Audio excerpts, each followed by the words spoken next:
तात्यांच्या वाड्यात पाहुण्यांच्या जेवणाची व्यवस्था केलेली होती. धोंडमाळहून खास आचारी आणला होता. सभेचं काम संपताच सारे वाड्यात गेले. प्रत्येकाच्या तोंडात एकमेव रामदास होता. महाराज साहेब, आता तरी आम्हाला तुमचं वसतिस्थान पाहायला मिळेल ना? जेवणानंतर बडीशेप तोंडात टाकून काळेसाहेबांनी विचारणा केली. दादासाहेब येणार असतील तर आपलं आणखीन अगत्यानं स्वागत आणि आदरात इथे केलं जाईल. रामदासनं उत्तर दिलं. येणार ना दादासाहेब? काळेसाहेबांनी आमदार साहेबांना विचारणी केली. बघा, सगळी मंडळी जाऊ द्या, मग जाऊ थोडा वेळ. संध्याकाळी 7:30 वाजता लायन्स क्लबचा दीक्षांत कार्यक्रम आहे, त्याला हजेरी लावली पाहिजे.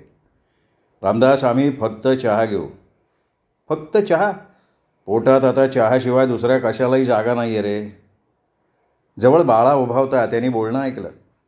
रामदासनी त्याला नजरेनं खुणावलं. त्याला सांगायची काही गरज नव्हती.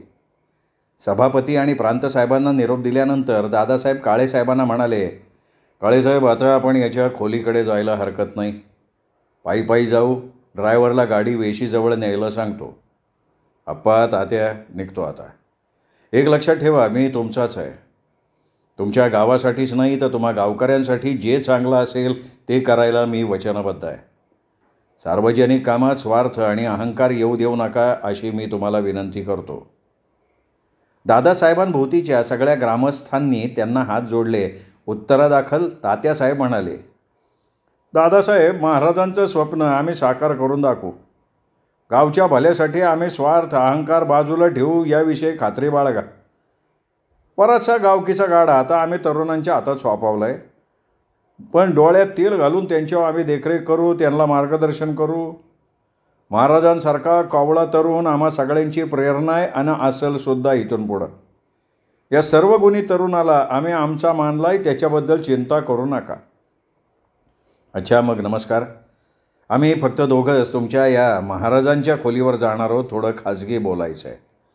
असं म्हणून दादासाहेब चालू लागले. तेवढ्यात रामदासनं महादाच्या कानात काहीतरी सांगितलं आणि मग तो लगेच काळेसाहेबांच्या बरोबर चालायला लागला. 50-60 पावलं चालून गेल्यानंतर काळेसाहेबांनी विचारलं, लग्न करणार आहे असं म्हणाला होतास ना? करणार तर? अरे पण कधी?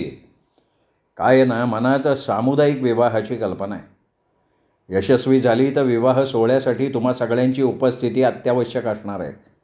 अयशस्वी ठरली तर मग रजिस्टर्ड लग्न करेन. मुलगी पाहिली आहेस का? दादासाहेबांनी विचारलं. हो, पाहिली आहेत. तुम्हालाही दाखवतो, चला. पण मग इथे उद्योग काय करतोस? आत्तापर्यंत मोलमजुरी करत होतो. पुढच्या आठवड्यात ते समोरचं मंगलोरी कावल्याचं घर आहे ना, तिथे किराणा दुकान थाटणार आहे. बोलत बोलत तिघेही खोलीवर आले. बाळानं सगळी व्यवस्था करून ठेवली होती. पाहुणे सतरंजीवर बसल्याबरोबर रामदास म्हणाला, बाळा, नंदाला बोलून आण जरा ताबडतोब. नंदा येण्यापूर्वी नाथा, महादा आणि सदा आला. त्यांची ओळख करून देताना रामदास म्हणाला, दादासाहेब, ही माझी इथली जीवलग मित्रमंडळी, माझ्या जीवाला जीव देणारी. यांच्यामुळे मी गावात राहू शकलो आणि यांच्यामुळे माझा या गावावर जीव जाडला. दादासाहेब, मी उगाच स्तुती करत नाही, पण माझी ही मित्रमंडळी अर्धशिक्षित असली तरी सौजन्य आणि सदाचारात तसूभरसुद्धा कमी नाहीत. आता महाराजांनी आम्हाला लाजवू नये जास्त. काळेसाहेब, दादासाहेब, महाराजांना आम्ही आमचं गुरु मानतो. गुरुस्थानी आम्ही त्यांना बसवलेलं आहे आणि हा सगळा या अमोल परिसाचा परिणाम आहे.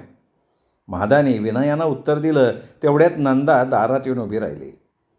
आत नजर जाताच किंचित अडखळली, पण रामदासनं नेत्रसंकेत करताच काय ते उमजून आत आले.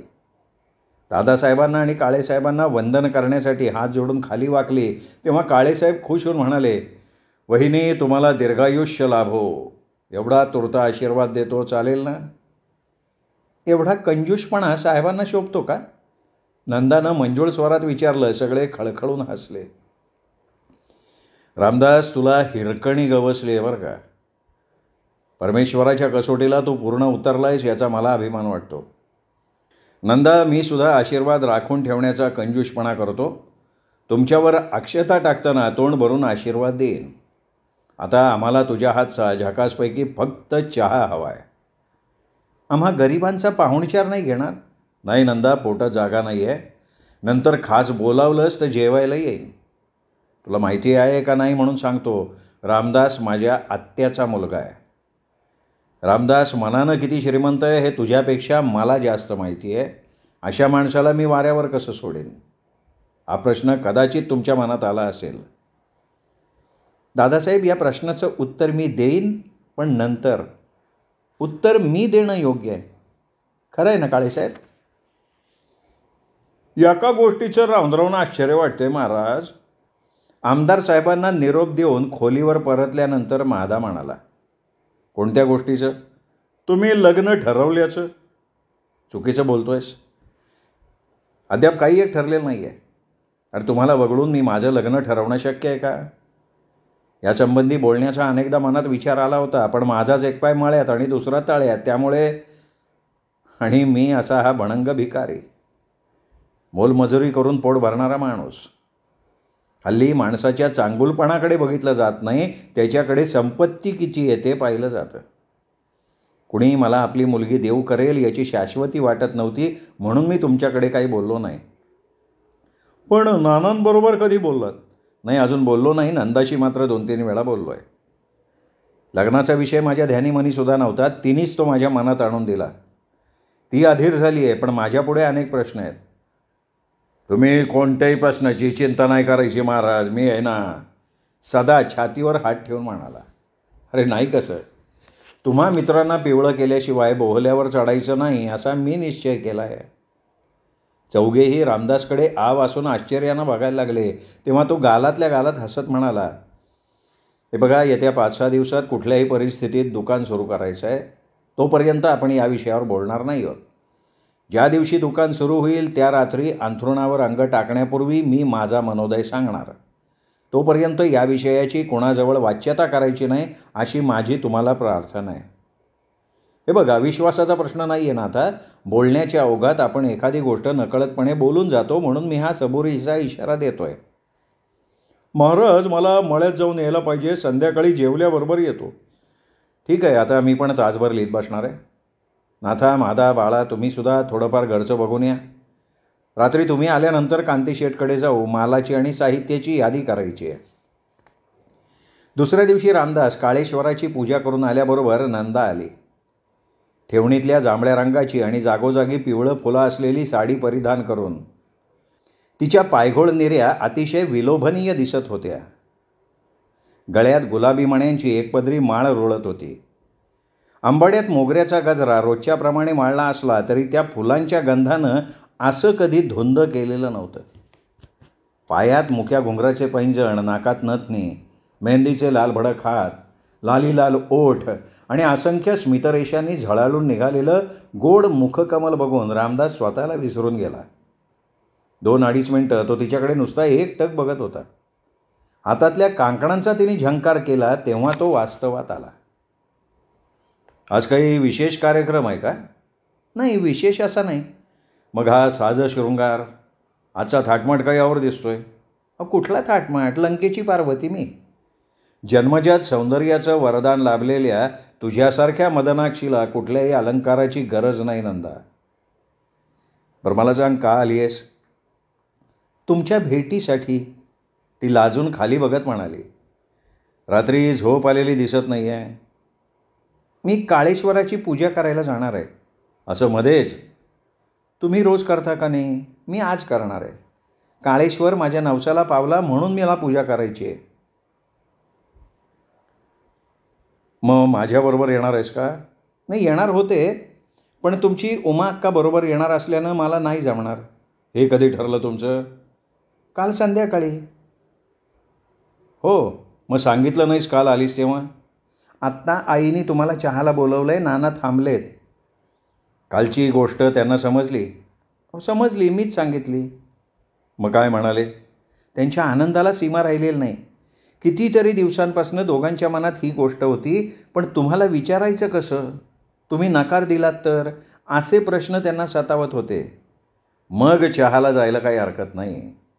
रामदास अतीव समाधानानं उठत म्हणाला. त्याची सगळ्यात मोठी सतावणारी चिंता दूर झाली होती. नंदाचं दान विना अडथळा अगदी सहजगत्या त्याच्या पदरात पडलं होतं. तिला कडकडून मिठी मारावी आणि लाल चुटूक ओठांमधलं अमृत प्राशन करावं असं त्याला वाटलं, पण त्यानं ते केलं नाही आणि त्याच्याकडनं ते घडणं शक्यही नव्हतं. तो मस्तपैकी पापण्या फडकवत आत्यानंदाला आवर घालत असताना नंदा म्हणाली, आणखीन एक सांगायचं आहे. आणखीन काय? आजपासून जेवायला मागे यायचं, विनाकारण जीवाचा आटापिटा करायचा नाही. अगं पण अजून कुठे कशाचा पत्ता नाही आहे. माहिती आहे मला. दुकानदारी सुरू करायची आहे. ती सुरू केल्यानं तर स्वयंपाक पाण्यासाठी तुम्हाला सवड मिळेल का? त्यातून काळेश्वराची पूजा, मालाची खरेदी, गावातली सार्वजनिक कामं. सांगा काय काय करू शकणार हो तुम्ही? मला घरजावई करून घ्यायचं नाना नानीने ठरवलेलं नाही ना. तो निर्णय तुम्ही घ्यायचा आहे. तुमचा निर्णय मला आणि माझ्या आईवडिलांना सुद्धा मान्य असेल. पण आता मात्र मी तुम्हाला लग्नापर्यंत हाताने स्वयंपाक करू देणार नाही. अगं अशानं लोक काय म्हणतील? काही म्हणणार नाहीत. आणि लोकांची जर तुम्हाला फार भीती वाटत असेल तर झटपट साखरपुडा उरकून घ्या. फार उतावळेपणा बरा नसतो. मी माझ्यासाठी नाही म्हणत आहे. साखरपुडा झाला ना की कोणाला बोलायला जागा नाही राहणार. हे तुझं म्हणणं आहे का नाना नानींचं? तो तिच्या डोळ्यात बघत विचारता झाला. नंदा लाजून एक पाऊल मागे सरकली आणि म्हणाली, आम्हा तिघांचंही. ठीक आहे, विचार करून सांगतो. आणि मग राणी सरकारांना आणखीन एक विचारतो की दुकान सुरू केल्यानंतर हा बाडबिछाना मागे न्यायचा का चावटपणा करू नका. लग्नापर्यंत तुमचा बाडबिछाना या खोलीत राहील. लग्नानंतर बघू. ठीक आहे, या आता. रामदास हात जोडून गालात हसत म्हणाला. ती संधी साधून नंदानं झटकन त्याच्या हातावर ओठ टेकले आणि निमिषार्धात ती बाहेर पळाली. चैतन्य तिच्या नसानसातनं ओसंडत होतं. इच्छित गोष्ट प्राप्त झाली की माणूस स्वतःला विसरून वासराप्रमाणे वावरायला लागतो. नेमकं तेच झालं होतं नंदाचं. दुकानासाठी लागणाऱ्या मालाच्या ने-आणीचा खर्च वाचावा म्हणून कांती शेटनं रामदासबरोबर आणखीन एक तडजोड करून टाकली. दुकानातला सगळ्याच्या सगळा माल बाजारभावाबरोबर रामदासच्या स्वाधीन करून टाकला. खरेदीच्या मालाची यादी करून दिली. काही डबे बरण्याही वाजवी किंमत घेऊन देऊन टाकल्या आणि मगच स्वतःचा उर्वरित प्रपंच धोंडमाळला हलवला. त्यामुळे अवघ्या 3-4 दिवसात दुकानाची सगळी प्राथमिक तयारी करणं शक्य झालं. मित्रमंडळींचं बरंच सहकार्य झालं. साफसफाईचं आणि सावरणाचं काम नंदा आणि उमक्कानं केलं. नंदाच्या उत्साहाला सीमा नव्हती. ती हवेत तरंगत होती. सगळं तिचंच होतं. दुकान सुरू करण्याचा सोमवारचा दिवस उजाडला. रामदास काळेश्वराची पूजा करून येईपर्यंत नंदानं सडा संमार्जन उरकलं. त्यावर छानपैकी 2 रांगोळ्या काढल्या. बरोबर 8:30 वाजता गावातली अनेक लहान थोर माणसं दुकानापुढे जमा झाली. तात्यांच्या हस्ते तराजूची पूजा करण्यात येऊन आप्पांनी नारळ फोडला, नाथानं गुलाल लावला, म्हादानं पेढे वाटले. रामदासनी मोठ्या विनयानं वडीलधाऱ्या माणसांचं दर्शन घेऊन आशीर्वाद मिळवले आणि त्यानंतर तो हात जोडून नम्रपणे म्हणाला, परमप्रिय गावकऱ्यांनो, आपल्या गावाची अडचण लक्षात घेऊन मी हा व्यवसाय सुरू केला आहे. दुकानदारीत भरमसाठ नफा मिळवण्याचा माझा उद्देश नाही. नाममात्र नफा घेऊन मी हा व्यवसाय करणार आहे याची खात्री बाळगा. परवानगी मिळताच इथे आपल्याला सरकारी किमतीत धान्य, साखर आणि रॉकेल मिळायला लागेल. रेशन आणण्यासाठी आपली 4-5 मैलांची पायपीट वाचावी म्हणून मी परवान्यासाठी अर्ज केला आहे आणि अर्थात ती मिळेलच. तसंच पूर्वीप्रमाणे तुमच्या अडचणींना उभं राहण्यासाठी मी सदैव तयार असेन. माझ्या सेवाभावी व्रतात किंचितही फरक पडणार नाही. माझ्या निमंत्रणाला मान देऊन आपण आलात, या छोट्याशा कार्यक्रमाला शोभा आणलीत, त्याबद्दल मी आपल्या सगळ्यांचा आभारी आहे. संध्याकाळपर्यंत अनेक माणसं रामदासला भेटून गेली. काही स्त्रिया येऊन गेल्या. नंदानं साऱ्यांची सरबराई केली. गावात रामदासबरोबर होणाऱ्या तिच्या लग्नाची बातमी पसरल्यामुळे कोणालाही वावगं वाटलं नाही. उलट अनेकांनी तिला तोंड भरून आशीर्वाद दिले. रामदास काळेश्वराची पूजा करायला गेला तेव्हा तीच दुकानात होती. तो पूजा करून आल्यानंतर ती स्वयंपाकासाठी घरी गेली. दुकान बंद करतेवेळी नाथा आला. त्याच्यावर सदाला बोलवून आणण्याची कामगिरी सोपवून रामदास जेवायला गेला. 8:30-9च्या दरम्यान 5ही जण खोलीत गोळा झाले. भजनाला जायचं असल्याकारणानं रामदासनं लागलीच विषयाला वाचा फोडली. तो शांतपणे पण विचारपूर्वक म्हणाला, मित्रहो, जीवनातल्या अत्यंत महत्त्वाच्या विषयावर आपण चर्चा आता करणार आहोत. नाथाचा प्रश्न नाही आहे. त्याच्याशिवाय आपल्या चौघांपैकी माझा प्रश्न जवळजवळ मार्गी लागला आहे. गेल्या आठवड्यात उद्घाटन समारंभाच्या दिवशी मी जे तुम्हाला बोललो होतो ते स्मरणात आहे ना तुमच्या? आपण चौघांनीही एकाच मंडपात विवाहबद्ध व्हावं अशी माझी कल्पना आहे. या महागाईच्या जमान्यात सामुदायिक विवाहांची कल्पना जनमानसात रुजायला लागली आहे. प्रतिष्ठेच्या कल्पना दिवसेंदिवस मागे पडत चालल्या आहेत. लाखोपती करोडपतीसुद्धा अशा प्रकारच्या एकत्रित सोहळ्यात भाग घ्यायला सुरुवात करायला लागलेत. मग आपणही ही कल्पना आपल्या गावात साकार करून दाखवू ना महाराज. त्याच विचारासाठी आपण बसलो आहे आत्ता. आधी आपण आपली लग्न जमवायची, विवाह तिथी निश्चित करायची, मग आपल्या गावकऱ्यांनाच नव्हे तर आजूबाजूच्या गाववाल्यांनाही या तिथीत सामील होण्याची विनंती करायची. आपण 15-20 विवाह संपन्न करू शकलो तर फार मोठ्या रकमेची बचत होईल, पण गरीब दुबळ्यांची लग्नकार्य अल्प खर्चात पार पडतील. हे 5-10 जणांचं काम नाही महाराज. अनेकांचं सहाय्य घ्यायला लागेल. सगळं नियोजन व्यवस्थित करावं लागेल. इतरांपेक्षा आपल्याला जास्त मेहनत घ्यावी लागेल, पण आमची तयारी आहे. मग आता सगळ्यात आधी तुम्हा तिघांचा विचार करू. बाकीच्या गोष्टीचा नंतर विचार करू. चालेल? चालेल की, पण आमचा काय विचार करायचा महाराज? यावर्षी आम्हा तिघांनाही कर्तव्य आहे. या व्यतिरिक्त आमच्या हातात काही नाही. तुम्हालाच फार प्रयास पडतील. माझ्या प्रयासांची काळजी करू नका. तुमच्यासाठी वाटेल तेवढे प्रयास करायची माझी तयारी आहे. तुम्हा तिघांसाठी 3 मुली माझ्या नजरेसमोर आहेत. काय सांगतोय काय महाराज? सदा आश्चर्यानं म्हणाला. तुमच्या उभ्या आयुष्याचा प्रश्न आहे. मुलींची नावं ऐकताच होकार किंवा नकाराचा निर्णय तुम्ही घ्यायचा आहे. तुमच्यावर कसलंही दडपण नाही. मुलगी पसंत नसेल तर स्पष्ट सांगा. मुलींना तोटा नाही. शिवाय अजून चिक्कार अवधी आपल्या हाती आहे. आता त्या मुलींची नावं सांगायची कृपा करावी. ती ऐकण्यासाठी आमचे कान आतुर झाले. सांगतो, पण तत्पूर्वी आणखीन एक सांगतो. तुमच्या पसंतीनंतर मी त्या मुलींचा विचार घेणार आहे. त्या मुलींची संमती मिळाली तर पुढच्या गोष्टी. चालेल की, पूर्वीचा जमाना नाही राहिला आता. त्यांच्याही आवडीनिवडीचा प्रश्न आहेच ना. सदा गेल्या वर्षी तात्यासाहेबांनी त्यांच्या सखूविषयी बाबाजींनी विचारणा केली होती. पुढच्या वर्षी पाहू असं तू म्हणाला होतास. बाळा, तुझ्यासाठी दौलत शिंद्याची चंद्रा झुरती आहे असं ऐकायला मिळालं आहे. आणि म्हादा, तुझ्या मनात सोपान जाधवांची सारजा घर करून बसली आहे असा माझा तर्क आहे.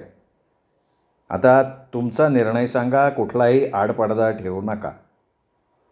नाथा तिघांकडे आळीपाळीनं मिश्किलपणे हसत म्हणाला, सांगा दोस्तांनो, सांगा. महाराजांचा प्रस्ताव खरोखर विचार करण्यासारखा आहे. सगळ्या गोष्टी मनाजोगत्या नसतीलही. अरे आपण तरी कुठं परिपूर्ण आहोत. माणसानं थोडीफार तडजोड करायलाच पाहिजे, आणि तडजोडीशिवाय सौख्यप्राप्ती होत नाही हे लक्षात घ्या. सांगा. सारजा मला पसंत आहे महाराज. म्हादानं निर्णय सांगितला. मी पण चंद्राला बायको करून घ्यायला तयार आहे, बाळा म्हणाला. आता सदा तुझा निर्णय सांग. नाही, माझ्याही पसंतीचा प्रश्नच नाही ना महाराज. सखू गर्विष्ठ असली तरी तिला वटणीव आणायला मी भक्कम आहे. पण गेल्या साली तात्यांना अपमानित झाल्यावाली वाटला असणार. न जाणो त्यांनी, हे बघ, त्यांना पाठवायचं काम मी करतो. मग काय हरकत नाही महाराज. सखू मला पसंत आहे.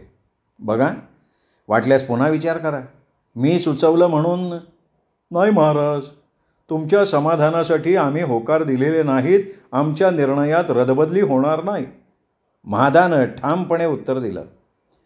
मनातली इच्छा पूर्ण होणार असल्यावर रदबदली होईलच कशी? नाथा विनोदानं म्हणाला. ठीक आहे, तुम्हा तिघांचे होकार मला अपेक्षितच होते. तुमच्या इतकाच मलाही आनंद झाला आहे. पण याची वाच्यता लगेच करायची नाही. सगळ्या गावाला आपण आश्चर्याचा गोड धक्का देणार आहोत. त्या तिघींचा विचार घ्यायचा ना? घ्यायचा तर. त्यांचा नकार येईल असं वाटतंय तुम्हाला? चला उठा आता. भजनी मंडळी वाट बघत असतील. महाराज, मी यांना आता घरी जाऊन येतो. भजनकारांकरता जाकापैकी चहा घेऊन येतो म्या. सदा उत्साहात म्हणाला. आण तुझ्या आनंदावर विरजण पडायला नको. सदा, चहासाठी दूध आहे ना? नाही तर जाशील वाड्यात. बाळा गाड्या, आजपासून तुम्हाला नावाने नाही हाक मारायची. दाजी म्हणायचं, दाजी. सदा हसत हसत म्हणाला. चंद्रा नाही तुमची बहीण लागत का? तुम्ही दोघं मला दाजी म्हणणार असाल तर मी तुम्हाला दाजी म्हणेन. काय कळलं? सगळे हसत हसत खोलीतनं बाहेर पडले. सगळ्यांच्या तनामनावर जणू मोरपीस फिरत होतं. मनातली गोष्ट ओठावर येण्यापूर्वी पूर्णत्वाच्या वाटेनं चालायला लागली होती. सगळ्यांची मनं पुलकित झाली होती, तन रोमांचित झालेले होते. अजून जरी बरेच सोपस्कार होणार होते तरीसुद्धा रामदासला कृतकृत्य झाल्यासारखं वाटायला लागलं होतं. 3 जाधव आणि 3 शिंदे यांच्या गावातल्या गावात सोयरिकी जोडून गावची एकी आणखीन बळकट करण्याचा त्याचा प्रामाणिक प्रयत्न होता. तो भजनकऱ्यात जाऊन बसल्यावर नरसू अण्णा त्याला म्हणाले, आता तुम्ही भजनाला येताय का नाही असं आम्हाला वाटत होतं. अण्णा, माझ्याकडनं असं कधीही होणार नाही. काळेश्वरानं माझ्या पदरात जे भरभरून सौख्याचं माप टाकलं आहे त्याची किंमत कोणालाही करता येणार नाही. या देवाचा मला कसा बरं विसर पडेल? त्याच्यामुळे तर माणसात आलो आहे मी. तुम्ही जवळ केलं नसतं तर कल्पनाही करवत नाही काका माझं काय झालं असेल. रामदास एवढं बोलून गप्प झाला. त्याला पुढे बोलताच आलं नाही काही. श्रोते हो, हा होता प्रारब्ध या पोपटराव भसे लिखित कादंबरीचा 14वा भाग, 15वा आणि शेवटचा भाग उद्या. तोपर्यंत नमस्कार मित्रहो.